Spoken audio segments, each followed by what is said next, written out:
ومولانا محمد صلى الله عليه وسلم وعلى آله وأصحابه الكرام وإلى أرواح مؤلفي هذا الكتاب ومشايخه ووالديه ومشايخنا ووالدينا ولأموات المسلمين والمسلمات في مشارق الأرض ومغاربها شيء لله ولكم.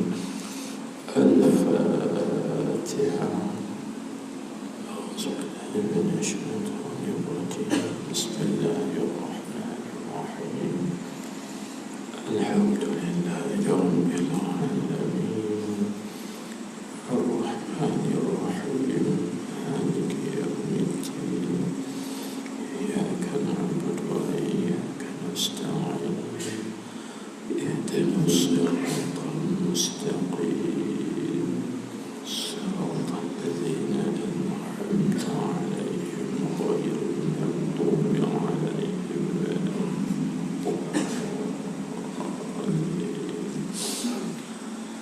آمين.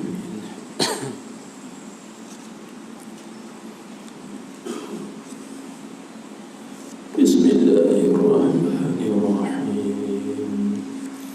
الحمد لله رب العالمين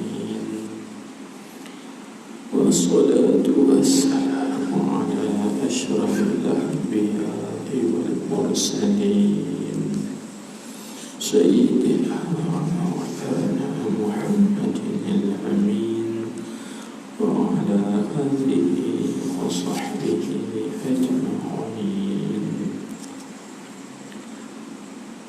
سبحانك لا علم لنا إلا ما علمتنا إنك أنت العليم الحكيم. رب اشرح لي صدري ويسر لي أمري واحلل عقدة من لساني يفقه قولي.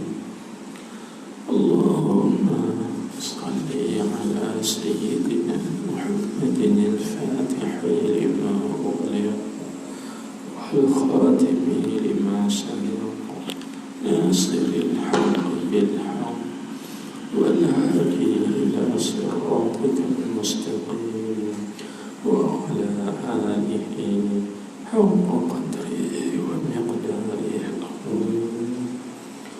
اللهم افتح لنا أبواب فضلك وانشر علينا خزائن رحمتك. اللهم فقهنا في الدين وعلمنا التأويل برحمتك يا أرحم الراحمين وبجاه سيد الأنبياء والمرسلين. أما بعد،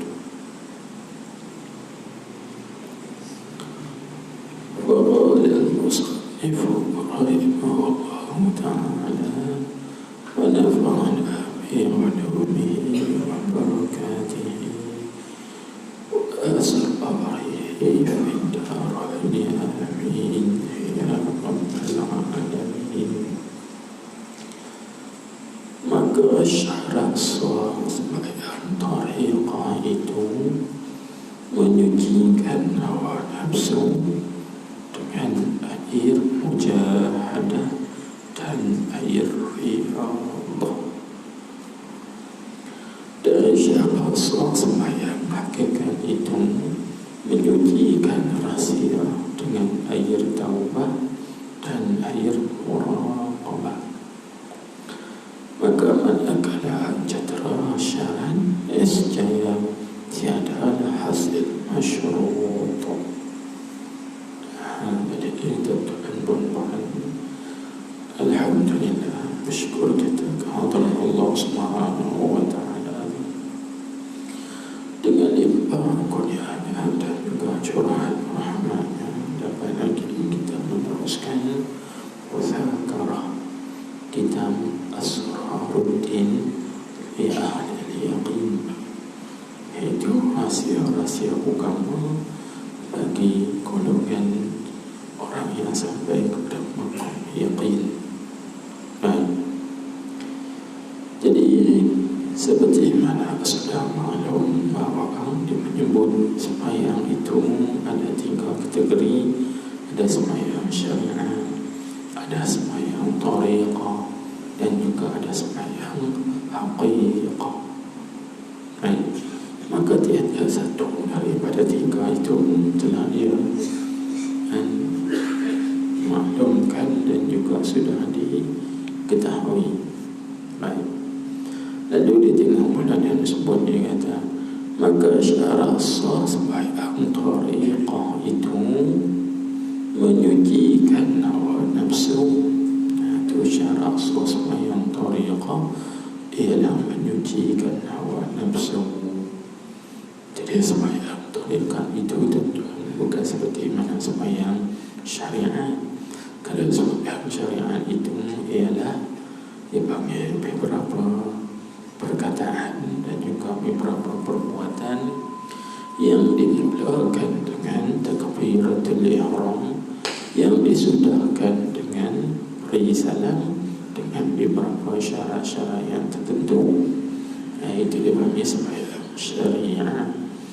Maka sembahyang syariat itu dia berwaktu dan dia ada waktu-waktunya. Sebagaimana di dalam Al-Quran Allah Subhanahu wa ta'ala berfirman, Inna salata kanat ala al-mu'minina kitaban mawquta. Jadi kitaban mawquta dengan mana fardhan muaqqata, yaitu fardu yang berwaktu. Tengah waktu subuh dia ada waktunya, waktu zuhur dia ada waktunya, waktu asar juga dia ada waktunya, demikianlah juga waktu maghrib dan isya dia ada waktunya. Ada bersebagai tarekat dan juga sembahyang hakikat dia tidak ada waktu. Maka sembahyang dia adalah berketalan dan juga berterusan. Maka sembahyang apa ni yang dikatakan sembahyang yang tidak ada waktu? Bahkan dia sentiasa berkekalan, tiada berputus-putus. Dia maksudkan dengan sembahyang tarekat dan juga sembahyang hakikat itu ialah tentang ialah salatul qalbi. Itu maksudnya salatul qulub. Dia panggil sembahyang hati. Apa makna sembahyang hati? Sembahyang hati itu dengan makna dawamul hudur ma'al haq, yaitu senantiasa hatinya itu hadir kebersamaan dengan Allah Subhanahu wa ta'ala. Tiap-tiap masa, tiap-tiap waktu, di mana tempat dia berada, masa mana dia berada, maka hatinya itu senantiasa bersama dengan Allah, ingat Allah, mengenang Allah, syukur Allah, muraqabah Allah Subhanahu wa ta'ala. Inilah yang dinamakan dia salatul qulub, atau juga dikatakan salatul arifin, sembahyang orang-orang arif. Dan hati mereka senantiasa berhadap kepada Allah Subhanahu wa ta'ala. Ambil di mana? Ambil pada ayat Al-Quran. Allah Subhanahu wa ta'ala berfirman, wa aqimis salata li zikri, dan hendak dirikan olehmu warga sembahyang kerana mengingatiku. Jadi itulah sembahyangnya, ingat Allah Subhanahu wa ta'ala. Ini salatul qulub. Baik, itu kita bincang yang lepas tu, ambil sedikit. Jadi tentu kita nak tengok pula kan, kalau sembahyang syariat itu ada baginya syarat-syarat sah. Apa syarat sah sembahyang syariat? Sembahyang syarat sah sembahyang syariat iaitu ada 9 kan. Kalau kita tengok kita fiqh, antaranya ialah apa? Suci daripada hadas kecil dan juga hadas besar, suci daripada najis yang tak dimaafkan. Di antara syarat-syaratnya, dan di antara syaratnya lagi ialah istiqbalul qiblah, yaitu menghadap qiblat. Di antara syarat-syaratnya lagi ialah dukhulul waqti, masuk waktu sembahyang. Dan ada lagi lah beberapa syarat-syarat yang lain yang disebutkan dalam kitab-kitab fiqh mengenai syarat sah sembahyang syariah. Baik, ada apa yang kita nak baca pada malam ini, nak kongsikan pada malam ini? Apakah syarat sah bagi sembahyang tariq? Jangan lupa sembahyang tariqah itu kita dah baca dah dulu. Dan apa makna sembahyang tariqah? Iaitulah muhasabah, kan? Muhasabah. Baik, apakah syarat dia? Dia kata, maka syarat sah sembahyang tariqah itu menyucikan hawa nafsu. Itu syarat sah dia, menyucikan hawa nafsu. Suci pakai dengan cara kita nak menyuci itu, ada benda ataupun dia bagi alat yang kita nak guna pakai nak menyucikan hawa nafsu ini. Dia kata menyucikan hawa nafsu dengan air mujahadah dan air riyadhah. Kalau kita nak cari tang mana ada air mujahadah, tang mana pula ada air riyadhah, yang ada yang kopi, yang mineral, yang apa lagi, teh, ayat 100 plus lagi, ayat apa lagi, ayat asam puih, dan macam-macam lagi lah, kan? Mencari tahu mana ayat riyadhah ni, mencari tahu mana pula ayat mujahadah. Baik, tadi tuan-tuan perempuan, cakapan ini dia panggil cakapan atas jalan tashbih. Dia panggil cakap atas jalan tashbih, iaitu atas jalan perbandingan atau perumpamaan. Baik, jadi riyadhah itu diumpamakan dengan air, atau mujahadah itu diumpamakan dengan air, dan itu dipanggil air mujahadah dan air riyadhah. Maksudnya disucikan dengan riyadhah yang diumpamakan dengan air, ataupun disucikan dengan mujahadah yang diumpamakan atau yang diserupakan dengan air. Serupa pada pihak apa? Jadi bila kita mengaji dalam bab tashbih, kita kena tahu rukun tashbih ada apa. Dia panggil rukun tashbih, dia ada 4. Dia ada musyabbah, dia ada musyabbah bih, dia ada adat tashbih, dan juga dia ada wajhu syabah. Dan itu mana musyabbah? Musyabbah itu maksud yang diserupakan, musyabbah bih yang diserupakan dengannya. Di sini. Jadi yang mana musyabbah, mana musyabbah bih? Musyabbah itu ialah air, dan mujahadah riyadhah itu ialah musyabbah bih. Ini kita kenal dulu. Jadi air itu dipanggil musyabbah yang diserupakan, mujahadah dipanggil musyabbah bih, iaitu yang diserupakan dengannya, dengan ayat. Baik, bila kita cari, kita dah jumpa dah musyabbah dan musyabbah bih. Nak cari pula mana adat tashbih. Adat tashbih tak ada, kan? Dia buang adat tashbih, dan juga dibuang wajah syabah. Jadi kaedahnya, apabila satu-satu tashbih itu dibuang adat tashbih dan dibuang bagi wajah syabah, hanya sebut musyabbah bih saja, maka itu dinamakan dia tashbih baligh. Itu kaedah itu kita nak kenal. Itu dipanggil tashbih baligh. Sebab tashbih yang dia ada banyak macam. tasbih mujmal, ada tasbih mufassal, ada tasbih baligh kan. Itu ada beberapa bahagian tasbih dia.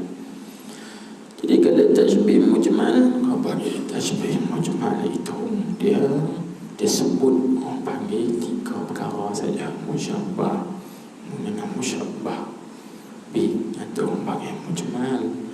Kalau tasbih murah orang panggil mufassal, itu dia disebut 4 sekali. Dia panggil disebut musyabbah bi, ada tasbih dan juga wajh syabah, itu dia panggil tasbih mufassal. Baik, di sini disebut 2 ayat, disebut musyabbah iaitu ayat kan, lepas itu disebut musyabbah bi iaitu riyadah atau mujahadah. Maka ini dinamakan tasbih baligh. Jadi asal susun ayatnya kini, maka kita ambil susunan ayat dia balik asalnya lagu mana. Jadi susunan ayatnya gini: menyucikan hawa nafsu dengan air riyah, air mujahadah, yakni dengan mujahadah yang diserupakan dengan air kan, dan dengan riyadah yang diserupakan dengan air, yakni pada pihak apa? Pada pihak pertama tuan-tuan kan. Jadi apa? Suci lagi menyucikan. Sebab kalau kita mengaji dalam fiqh kan, kalau kita basuh najis dengan menggunakan air, maka kita dapat 2 faedah. Faedah yang pertama, dia menghilangkan ain najis, dan faedah yang kedua, dia menghilangkan bekas najis. Dia tak sama dengan kita istinja menggunakan batu. Kalau kita istinja menggunakan batu, maka dia hanya hilang ain najis saja, tapi bekasnya tidak hilang. Dia pun begitu. Bila kita basuh dengan air mujahadah, insya-Allah dia akan kikih habis segala akhlak perangai huduh hawa nafsu yang ada dalam diri kita tu. Dia buang habis ain dia, bekas-bekas dia sekali dia hilang habis.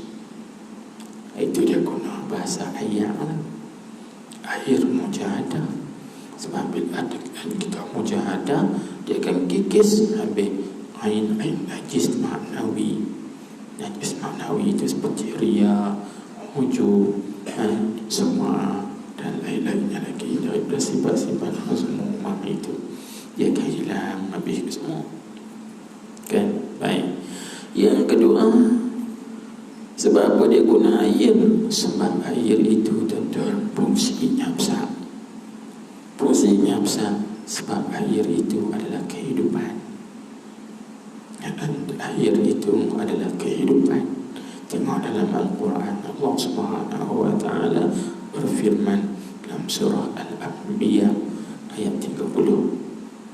Surah Al-Anbiya ayat 30, Allah Ta'ala berfirman, وَجَعَلْنَا مِنَ الْمَاءِ كُلَّ شَيْءٍ حَيٍّ. Kami jadikan daripada air itu setiap suatu hidup. Tengok kan, tengok pokok dia nak mati, bila hujan turun hidup balik sekam, balik hijau, balik. Tengok daripada air kan.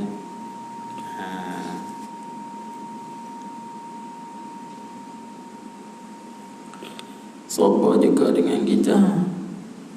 Kita pun asalnya mati, tapi tengok Allah Subhanahu wa ta'ala jadikan kita ni hidup juga dengan air. Itu air mani.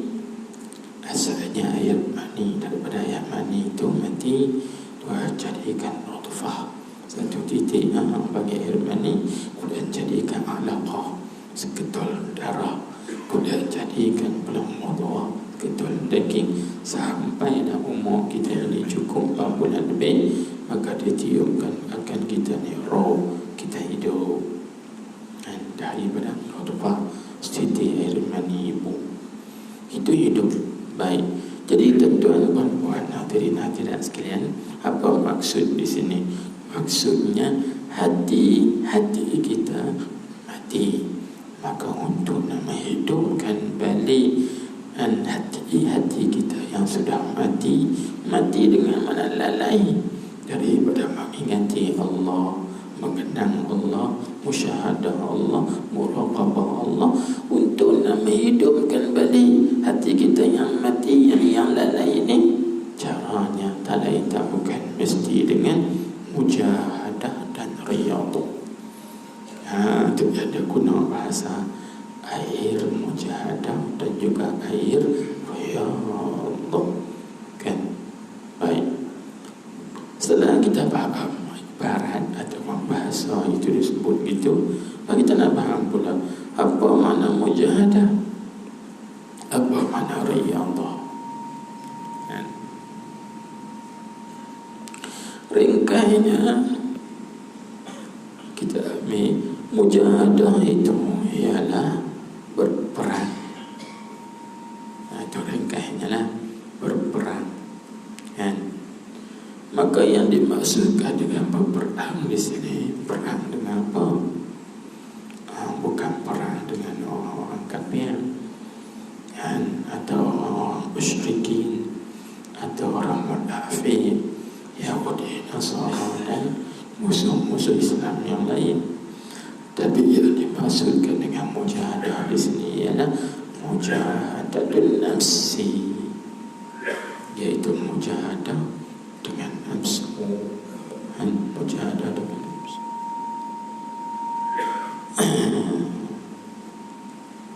Ada tak tutup?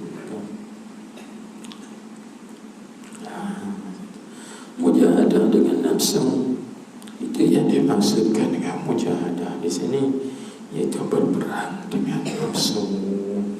Kerana berperang dengan nafsu inilah dia panggil jihad yang akbar, dia panggil jihad yang besar sekali.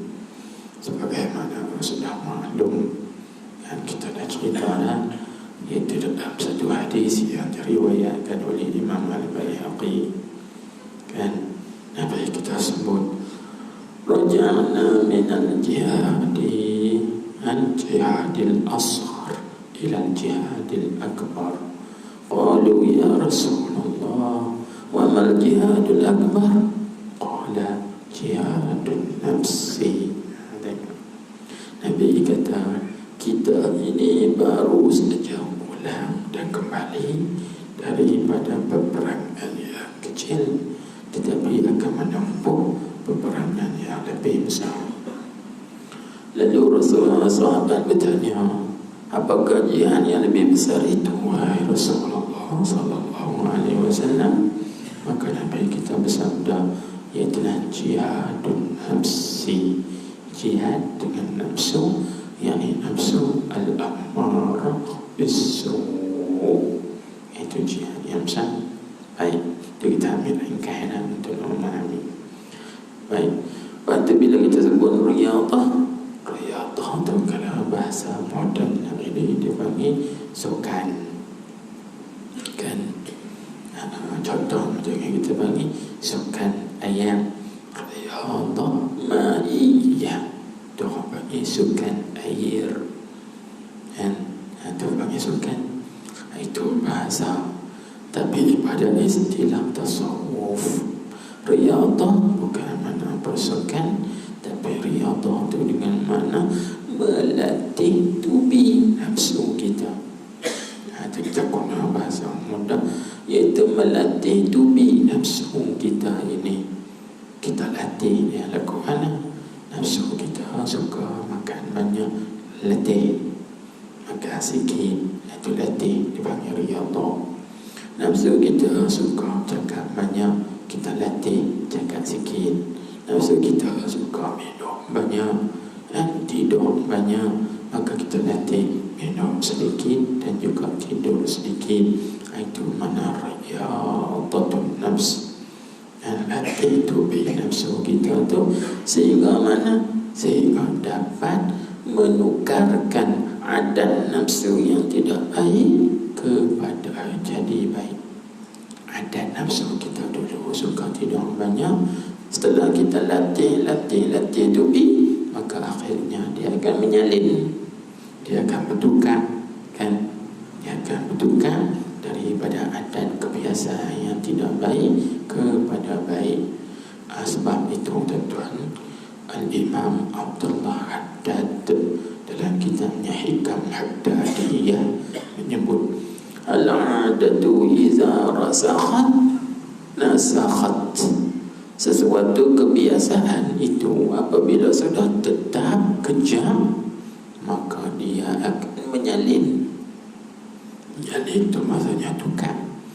Bila kita riyadhah, latih tubi diri kita, insya-Allah akan menyalin adat yang dahulu kepada adat yang kebiasaan yang baru. Itu maksud al-'adatu iza rasakhat nasakhat.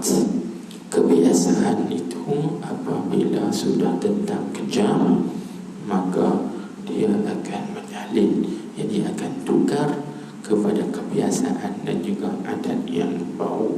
Gitu. Ini maknanya riyadhah, latih tubi diri kita itu. InsyaAllah bila kita buat dua ini, maka kita akan mendapat yang orang panggil sah pada sembahyang thariqah. Itu syaratnya, menyucikan diri, menyucikan nafsu dengan air mujahadah dan juga riyadhah. Baik, terakhir, bila orang tanya kita riyadhah mujahadah ni bagaimana caranya? Jadi yang ini tentang nak halusinya kena masuk terjun betul-betul dalam bidangnya baru kita tahu. Sebab tu ulama kata kaifiyat mujahadah riyadhah ini kaifiyatnya banyak, kan? Kaifiyatut tariqah mujahadah wa riyadhah katsiratun. Jadi kaifiyat cara mujahadah dengan nafsu, melatih tubi nafsu itu banyak caranya. Sebab apa kita kata banyak? Sebab itu tak boleh timbul bermacam-macam aliran tariqah. Jangan ada tariqah syazuliyah, ada tariqah ribaiyah, ada tariqah qadiriyah, ada tariqah khalwatiyah, ada tariqah samaniyah, ada tariqah syatariyah, ada ahmadiyah, ada macam-macam lagi, kan, tariqah. Jadi setiap tariqah ini mujahadahnya, riyadhahnya tak sama. Tak sama, kan? Mujahadah dia lagu, tariqah ni lagu ni, tariqah ni lagu ni, lagu ni. Walaupun tak sama, tapi matlamannya satu. Matlaman dia satu, ya. Macam tuan-tuan kita, kan? Tuan-tuan yang datang pada malam ni di sini, jalan sama dah? Tak sama, tapi matlaman destinasi ada tuju satu, ya. Masjid tang kampung. Pergi ke mana pun, mai ko tu, mai ko ni, mai ko no, matlaman dia ada tujunya satu saja, masjid hutan kampung, tapi jalannya berbeza. Macam dalam tariqah dalam tariqah itu jalan suluknya, jalan riyadhahnya, jalan mujahadahnya tak sama, tapi matlaman satu, ya. Semua nak sampai kepada Allah Subhanahu wa ta'ala. Ada yang ulama sebut kaifiyatul mujahadah wa riyadhah katsirah wal maqsad wahid. Tempat tuju, ala tuju, destinasi itu satu saja, kan? Walaupun jalannya banyak, caranya banyak, tapi ala tuju, stesen kita, destinasi kita, itu satu saja, iaitu mana? Nak sampai kepada Allah. Al-wusul ilallah. Kau boleh sampai kepada Allah, yang sampai kepada mengenal Allah Subhanahu wa ta'ala. Baik. Apa yang tengok lagi dia sebut, kan? Dan syarat sah sembahyang hakikat itu pula dari setelah kita mengetahui syarat sah sembahyang tariqah. Jangan silap faham ni. Jadi jangan lupakan sembahyang tariqah, sembahyang hakikat, iaitu musyahadah. Itu jangan lupa, iaitu musyahadah. Kalau sembahyang tariqah ialah muhasabah, maka sembahyang hakikatnya ialah musyahadah, iaitu syuhur, pandang mata hati kita kepada Allah Subhanahu wa ta'ala. Tak kiralah sama ada dengan jalan af'al atau dengan jalan asma atau dengan jalan sifat atau wazan. Itu yang kita bincang. Baik. Jadi apakah syarat sah bagi sembahyang hakikat? Iaitu syarat sah kita nak syuhur atau nak ingat pandang mata hati kita kepada Allah Subhanahu wa ta'ala. Katanya menyucikan rahsia dengan air taubat dan air muraqabah. Itu kita ambil cermat-cermat sikit, lambat-lambat. Menyucikan rahsia. Apa maksud menyuci rahsia ni? Adakah rahsia kerajaan? Ataupun rahsia rumah tangga? Ataupun rahsia satu-satu gerakan kumpulan, persatuan atau sebagainya? Dan rahsia di situ tentang dia dengan makna sir. Sir ni kedudukan dia tak mana? Kita dah abang banyak kali dah. Sir itu kedudukannya lebih dalam daripada hati kita ni. Sebab hati kita ni ada berapa lapis. Lapis pertama hati kita nama qalbun. Maka qalbun itu tempat terbitnya iman. Berdasar pada firman Tuhan, ulaika kataba fi qulubihimul iman. Mereka itulah yang Allah Ta'ala tetapkan dalam hati mereka iman. Tengok, tetapkan dalam hati mereka iman.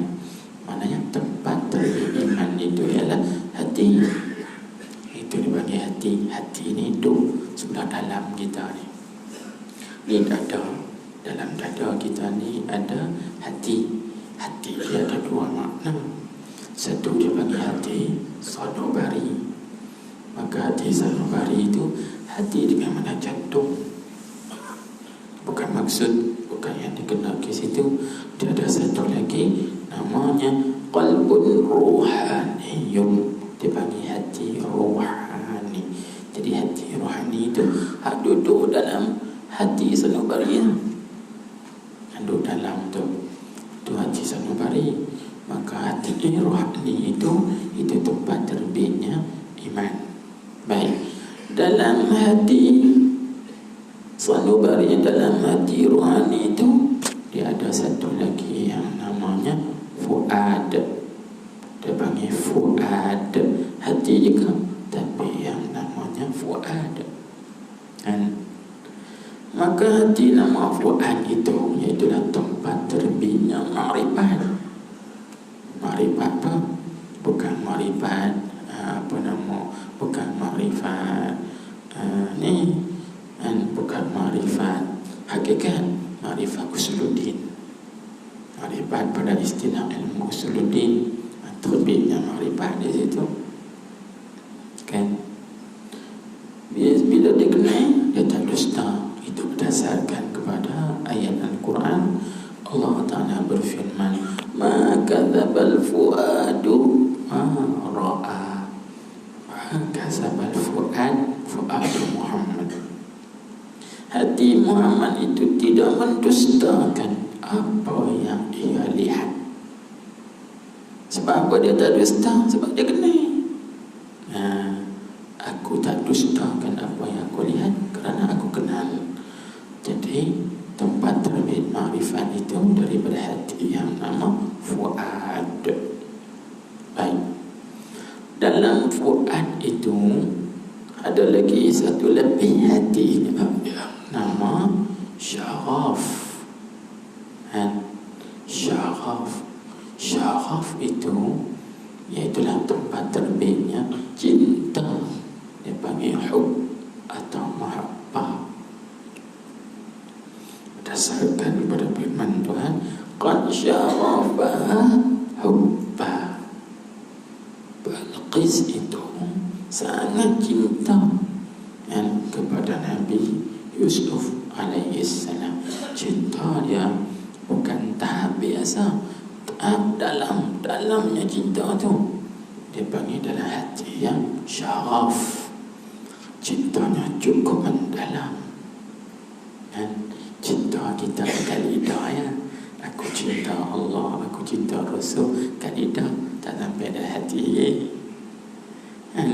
Kita nak cinta kita kepada Allah dan juga cinta kita kepada Rasulullah, no, sampai tahap hati syaraf.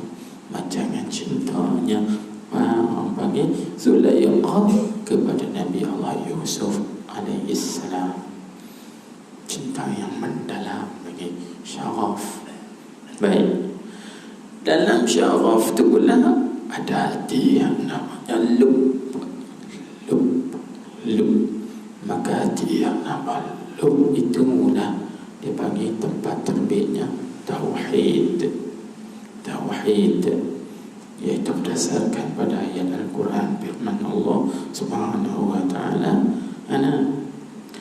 inna fi ikhtilafil laili wan nahar la ayatin li ulil albab. Albab jamak taksir daripada mufradnya lubun albab.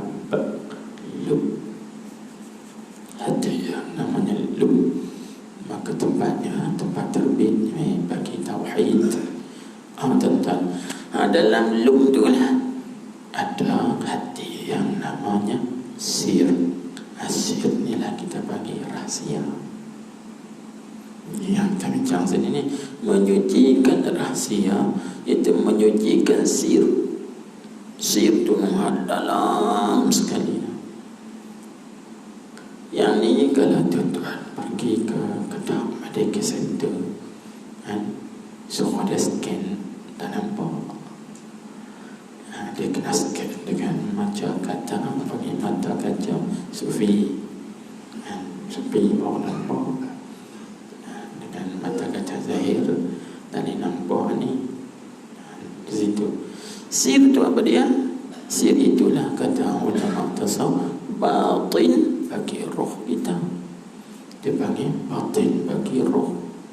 Apa itu batin bagi roh? Itulah latifah rabbaniyah namanya. Apa mana latifah rabbaniyah? Satu ciptaan Tuhan, satu kejadian Allah yang cukup seni, halus. Terbanglah mana-mana pun tak akan nampak. Gunalah teleskop ke apa yang hebat pun tak akan nampak. Sebab dia batin bagi roh, dalam sekali bagi roh dalam hati. Kalau kita tengok di sini, kita nampak ada kehebatan Allah, kebesaran Allah. Itulah kehebatan Allah.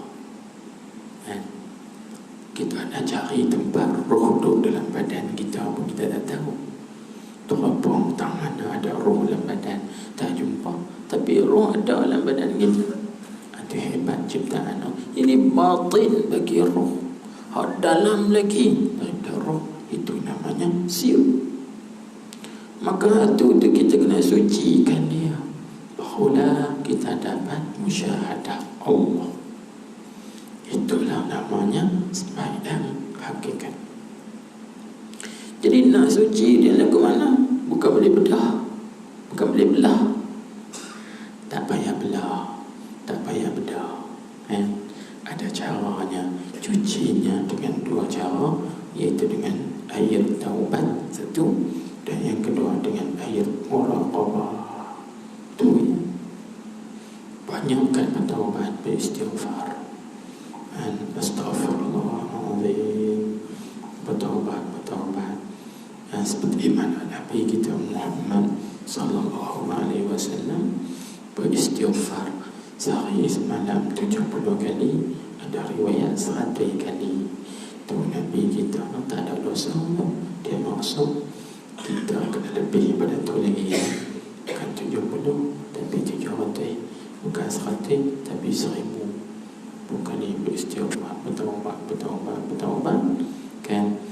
InsyaAllah barulah orang panggil clear atau orang panggil terang atas hati kita, barulah dapat syuhud musyahadah Allah Subhanahu wa ta'ala, dapat muraqabah Allah. Itulah namanya sembahyang haqiqah di sisi ulama tasawuf. Itu jadi tak mudahlah kan kita nak dapat musyahadah tu. Dia kena melalui proses dia, beberapa proses. Baik, tengok habis. Jadi lalu kata Tuhan kitab kita rahimahullah ta'ala, maka manakala cedera syarak sah tadilah, dan syarak sah sembahyang tarikan, dan juga syarak sah sembahyang hakikat.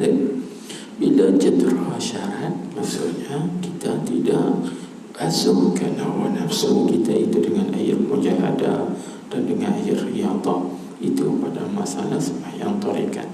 Dan kita tidak sucikan rahsia hati kita ini dengan air taubat dan juga air muraqabah. Itu dipanggil cedera syarat. Apa jadi? Nescaya, yakni pastilah, tentulah tiadalah hasil masyruq, yakni tak dapat yang disyaratkan. Tiada hasil tu masa tiada dapat masyruq tu yang disyaratkan. Baik, apa yang disyaratkan? Tuan-tuan, apa yang disyaratkan? Kita letak elok. Jadi syarat apa dia? Syaratnya iaitu air, dan kalau pada sembahyang tarikat iaitu air mujahadah dan air riyadah. Masyrutnya apa? Masyrutnya suci. Jadi tak dapat penyucian.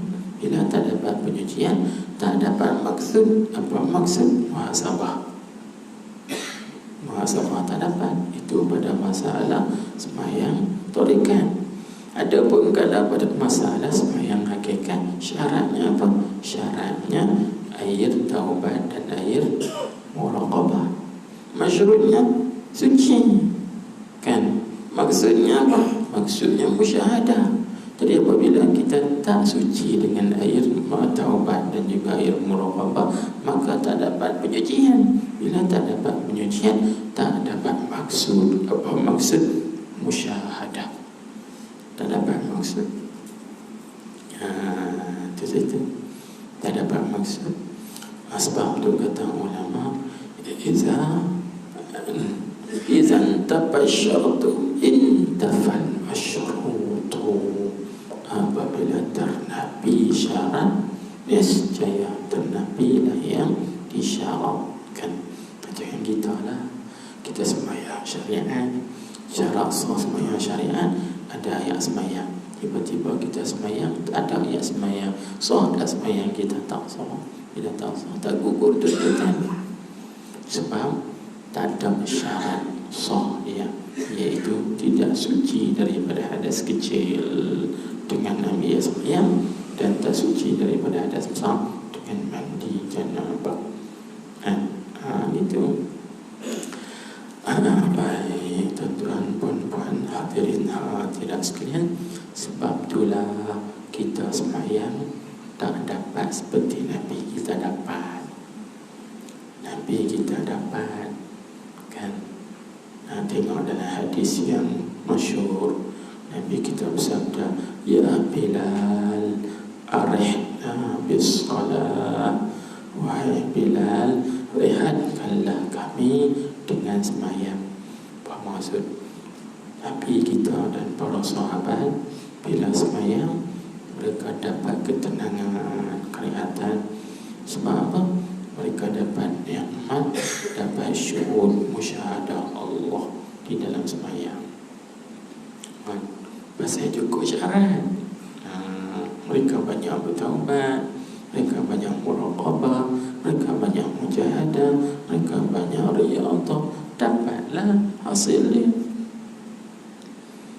Dan dalam hadis yang lain diriwayatkan oleh Imam Al-Aluddin As-Suyuti dan selainnya, Nabi kita juga bersabda, "Hubbiba ilayya min dunyakum salas, at-tayyibu wan nisa'u wa ju'ilat qurratu 'aini fi sholati."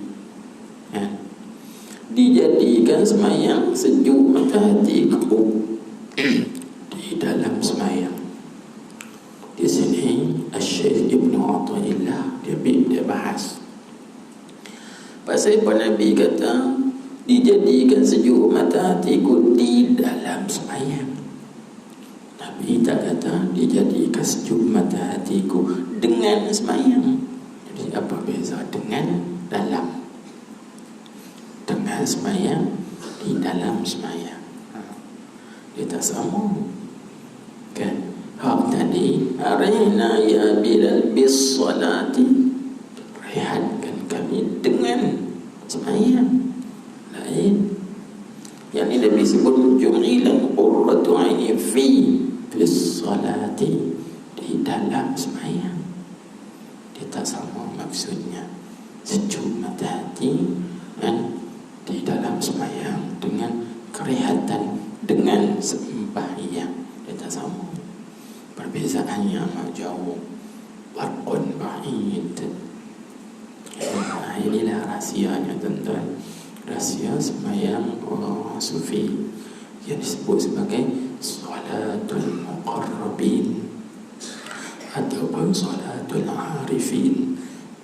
Dibagi sembahyang orang-orang arif atau sembahyang orang-orang yang dekat berdamping dengan Allah Subhanahu wa taala. Tak sama. Baik, kita tengok sikit lagi. Selesai kita membincangkan mengenai syarat sah sembahyang tariqah dan juga syarat sah sembahyang haqiqah. Termasuk sikit tengok katanya, dan adalah zakat itu pun 3 perkara juga. Jadi dah selesai dah orang panggil sembahyang, dia orang panggil deretan daripada kita bincang hadis dulu. Itu hadis Malaikat Jibril alaihi salam tanya kepada Nabi kita Muhammad sallallahu alaihi wasallam, apakah itu Islam kan? Yang kata Islam itu ialah mengucap 2 kalimah syahadah, sembahyang 5 waktu seterusnya. Jadi kita nak bincang dulu. Syahadah itu ada syahadah pada syariat, ada syahadah pada tarikat, ada syahadah pada hakikat. Lepas itu dia bincang pula sembahyang syariat, sembahyang tarikat, sembahyang hakikat. Ini nak bincang pula zakat syariat aku mana, zakat tarikat macam mana, demikian juga zakat hakikat. Tengok kita nak faham. Ini nama Asraruddin, rahsia agama, yang jarang kita bincang dan dibincangkan kan. Baik, itu kita nak tahu rahsia. Dia kata, dan adalah zakat itu pun 3 perkara. Pertama, zakat syariah. Kedua, zakat tariqah. Ketiga, zakat haqiqah. Itu dia bilang dulu secara ijmal. Baik, aku tengok. Maka zakat syariat itu telah masyhur lah, ia zakat syariat. Apa maksud zakat syariat itu telah masyhur? Malah itu sudah maklum, sudah diketahui, dan kita pelajari kitab-kitab fiqh di dalam bab zakat. Cuma kita sebut sebentar lalu apa dia hakikat, apa dia zakat pada syariat, ta'rifnya, Zakat pada istilah syariat dipanggil tarikhnya ialah ismun limalin makhsusin. Dan ismun limalin makhsusin, iaitu satu nama bagi harta yang tertentu. Bukan kesemua harta kena awak zakat. Ya, harta yang tertentu saja. Itu yang kata zakat pada istilah syariat ismun limalin makhsusin, itu nama bagi satu harta yang tertentu. Maknanya harta-harta yang tertentu saja yang dikeluarkan zakat, bukan semua harta. Lepas tu ulama sebut lagi yu'khazu min malin makhsusin, yang diambil daripada harta-harta yang tertentu. Nama bagi harta yang tertentu yang diambil daripada harta-harta yang tertentu. Jadi apa maksud yang diambil daripada harta-harta yang tertentu? Ambil daripada emas, perak, zakat kalian dipanggil zakat ma'din. Lepas tu diambil daripada kalau jenis buah-buahan, jenis biji-bijian, padi, syair, gandum. Kalau daripada jenis buah-buahan dipanggil zakatus thimar, dipanggil zakat buah-buahan dua saja, iaitu kurma dan anggur. Buah-buahan tak payah. Dalam musim buah pelam tak wajib zakat. Dalam musim buah pelam kan, atau je buah pelam banyak sangat buah pelam. Jadi buah pelam wajib dah keluar zakat, tak wajib keluar zakat. Baik, kita nak ambil zakat tu daripada harta yang tentu, ambil ke semua ke? Tak. Ambil itu kata ulama fiqh ala wajhin makhsus, atas jalan yang tertentu. Nak ambil banyak mana? Contoh kalau kita kata padi, 10 kuni 1 kuni, sebab dia usyur 1/10. Kalau zakat perniagaan dia panggil apa? 2.5. 2.5 ambil atas jalan tertentu 2.5. Kalau kambing 30 ekor, seekor. Kalau kerbau lembu 40 ekor, seekor. Padu unta 5 ekor, seekor. Itu ambil atas jalan tertentu, bukan boleh ambil ke semua. 40 ekor kena ambil. Tak, ada wajib khusus. Bila kita ambil itu, ambil kat kita ke? Tak. Yu'ta, diberikan kepada orang-orang atau kepada golongan-golongan yang tertentu. Maknanya apa? Zakat ini ada tuan dia. Jadi kalau zakat tu hak kita, sebenarnya kita bukan tuan dia. Salah kita ambil hak orang. Sebab tu kalau kita buat padi, ada zakat padi. Zakat padi itu hak kita bukan, ada tuan dia. Jadi kena bagi hak bahagian yang ada pada kita tu, kena bagi kepada tuan dia. Berapa ramai tuan dia? 8 jenis. Itu hak Tuhan sebut dalam Quran. Innamas sadaqatu lil fuqara wal masakin wal mu'allafati qulubuhum ila akhiril ayat. 8 asnaf. Bagi miskin, mu'allaf, orang yang berhutang, orang yang berjalan di jalan ataupun orang yang berang sabil, birriq, hamba sahaya, hamba makatam dan sebagainya lagi. Itu bahagian asnaf.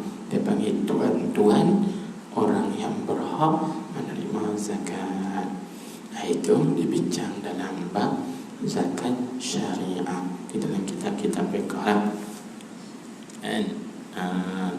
Lepas tu boleh kita bagi zakat kepada yang bukan tuan? Tak boleh. Sebab tu tak boleh kita bagi zakat kepada orang kafir, Cina, Hindu, Siam sebagainya. Tak boleh bagi. Nak bagi zakat dekat Cina kafir tak boleh. Sebab Cina kafir bukan tuan dia. Tak boleh lah. Nak bagi, kena bagi tuan dia. Dia ada tuan dia. Asnaf tu dipanggil. Atau mustahiqun, orang yang mustahak menerima zakat. Itu dia bagi tuan punya zakat. Itu tak boleh bagi sebarangan. Baik, tengok lagi disebut dan zakat tariqah itu. Kita ambil satu. Dia kata apa? Dan zakat tariqah itu, selesai kita kena zakat syariah, maka dia kata zakat tariqah itu 3 syarat. Dia ada 3 syarat dia. Apa? Pertama daripada 3 syarat itu, menyucikan hawa nafsu daripada keinginan akan dunia. Keinginan di situ dengan makna kelazatan dan kesedapan, keindahan. Itu maksud keinginan yang dengan makna kelazatan, kesedapan atau keindahan dunia. Sucikan hati kita ini daripada keinginan, kelazatan, kesedapan dunia. Apa dia? Daripada itu dia panggil bayan. Bayan bagi kata keinginan dunia itu daripada makanan yang sedap-sedap. Itu hati kita, nafsu kita memang suka makan sedap-sedap. Hati tak mau. Kena suci. Zakat itu suci kan. Dan daripada pakaian yang baik-baik. Pakaian yang baik-baik itu maksudnya pakaian yang mewah-mewah, yang mahal-mahal, yang hebat-hebat, yang branded itu. Sebab apa? Sebab kelazatan dunia ini, kata ulama dalam kitab Durratun Nasihin bil Wa'dhi wal Irsyad, dia ada 4 ya. Kalau kita tahu hakikat dunia ni, keseronokan dunia, keindahan dunia, kelazatan dunia ni, 4 ya. Dia tak lebih pada tu.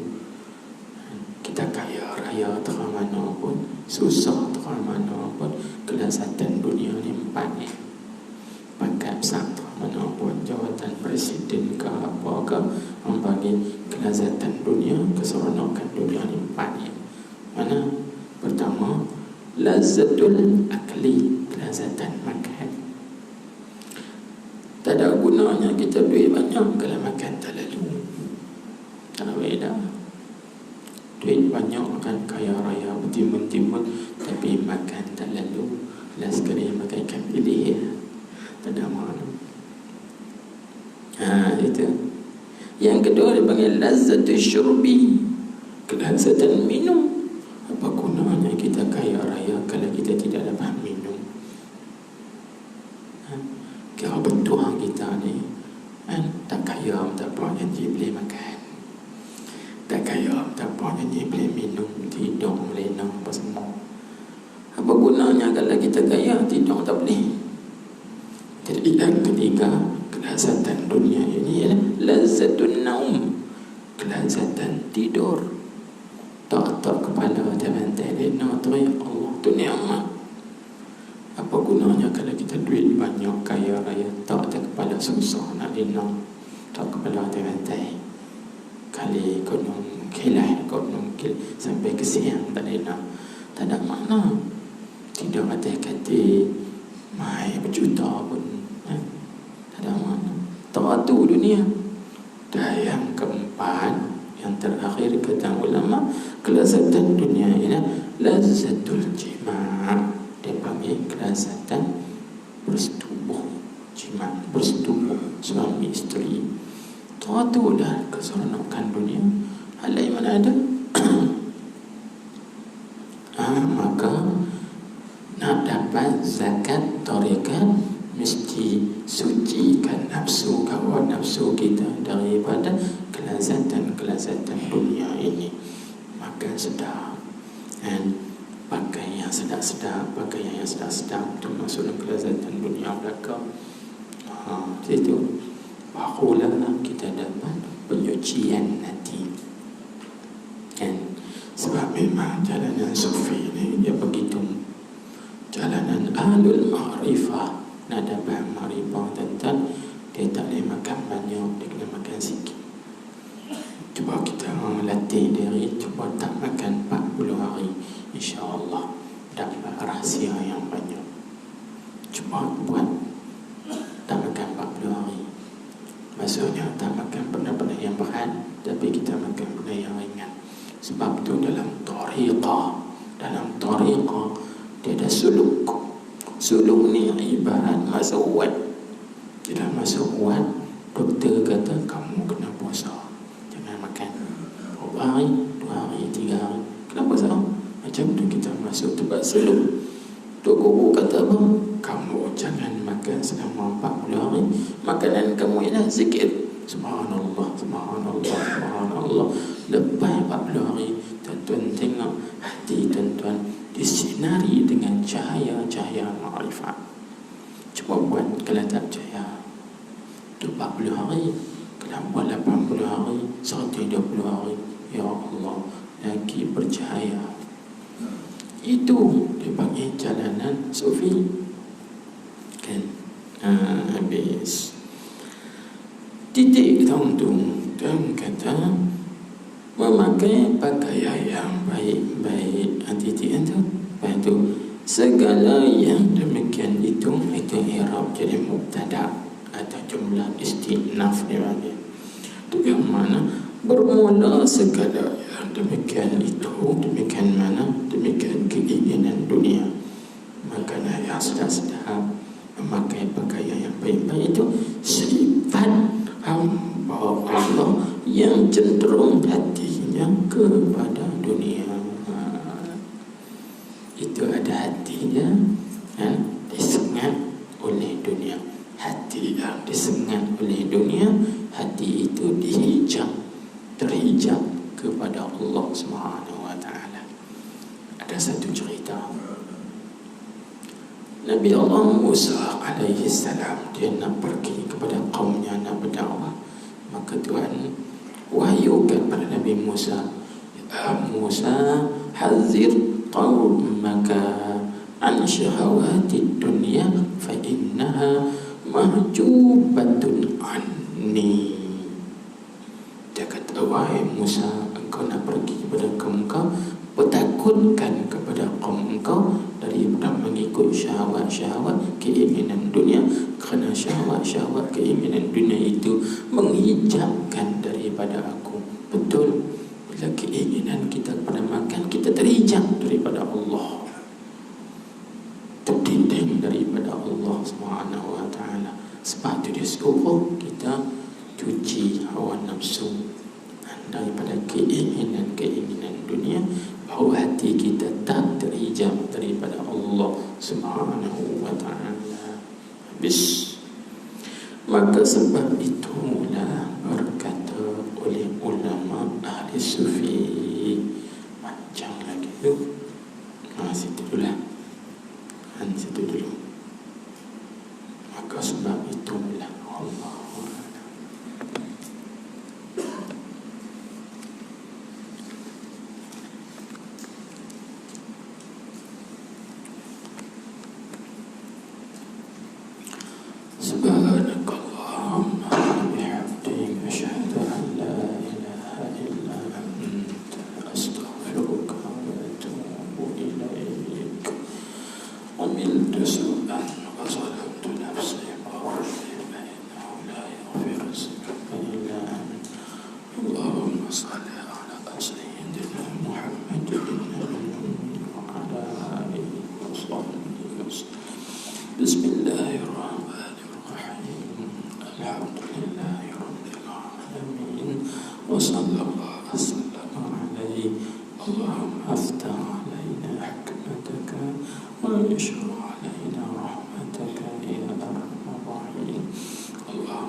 Bukti tadi dari anak. Dia takut dah.